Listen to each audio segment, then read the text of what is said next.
ভারতের সশস্ত্র বাহিনীকে অভিযানের পূর্ণ স্বাধীনতা দিয়েছেন দেশটির প্রধানমন্ত্রী নরেন্দ্র মোদি। ভারতীয় সংবাদ মাধ্যম দ্য হিন্দুর এক প্রতিবেদনে এ তথ্য জানানো হয়েছে।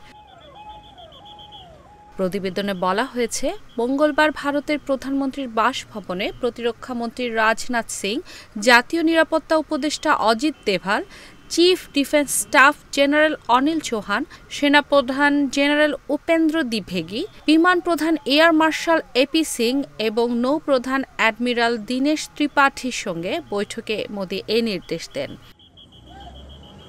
বৈঠকে সশস্ত্র বাহিনীর সক্ষমতার উপর পূর্ণ আস্থা জানিয়ে ভারতের প্রধানমন্ত্রী বলেন, জবাব দেওয়ার সময় লক্ষ্যবস্তু নির্ধারণ এবং কোন প্রতিক্রিয়ার জবাব দেওয়া হবে এ বিষয়গুলোতে সিদ্ধান্ত নেওয়ার ক্ষেত্রে সশস্ত্র বাহিনীর পূর্ণ স্বাধীনতা আছে। গত সপ্তাহে কাশ্মীরের পেহেলগামে সন্ত্রাসী হামলায় ২৬ জনের নিহতের পর ভারত-পাকিস্তান উত্তেজনার মধ্যে এই বৈঠক অনুষ্ঠিত হয়।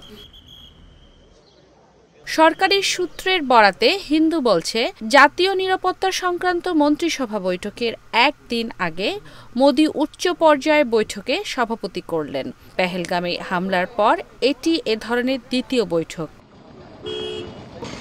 পেহেলগামে হামলার তাৎক্ষণিক প্রতিক্রিয়ায় পাকিস্তানের বিরুদ্ধে বেশ কয়েকটি কূটনৈতিক ব্যবস্থা নেয় ভারত। এর মধ্যে পাকিস্তানিদের ভিসা বাতিল এবং সিন্ধু জলচুক্তি প্রত্যাহার বিশেষভাবে উল্লেখযোগ্য। এই ধরনের উচ্চ পর্যায়ের বৈঠকের পর ধারণা করা হচ্ছে, এবার হয়তো ভারত সামরিক ব্যবস্থা নেওয়ার বিষয়টিও বিবেচনা করছে।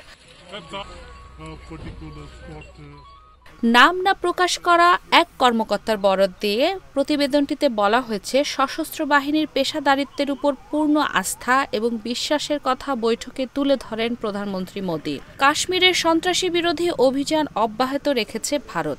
দুই দেশের সীমান্ত রেখায় প্রতি রাতেই গোলাগুলি হচ্ছে। ভারতের নেয়া পদক্ষেপের প্রেক্ষিতে পাকিস্তানও বেশ কিছু পাল্টা ব্যবস্থা নিয়েছে। গত ২২ এপ্রিল কাশ্মীরের পেহেলগামে সন্ত্রাসী হামলায় ২৬ পর্যটক নিহত হয়। এই ঘটনার জন্য পাকিস্তানের দিকে অভিযোগের আঙুল তুলেছে ভারত। অবশ্য পাকিস্তান এই অভিযোগ অস্বীকার করেছে।